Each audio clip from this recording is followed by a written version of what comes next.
Section A can be viewed as containing two parts. The unit opens with a refresher on the laws of exponents, and then it expands into simplifying radicals and rational exponents. Once these skills are reviewed and practiced, students are introduced to exponential relationships.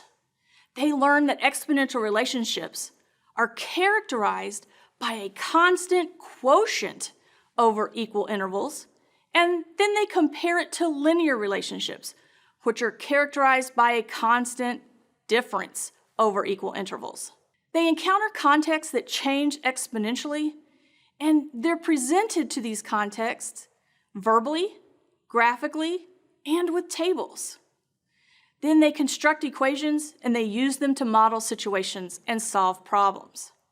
But I want you to note, in this section, students investigate these exponential relationships without using function notation and language, so that they can really focus on gaining an appreciation for the critical properties and characteristics of exponential relationships.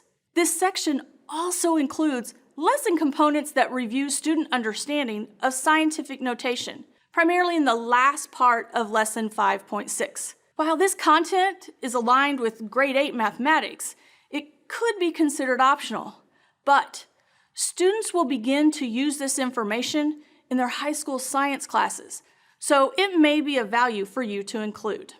So, in summary, Section A really focuses on using the laws of exponents to develop student understanding of patterns of growth, and then comparing that to linear functions where the change was dictated by common differences.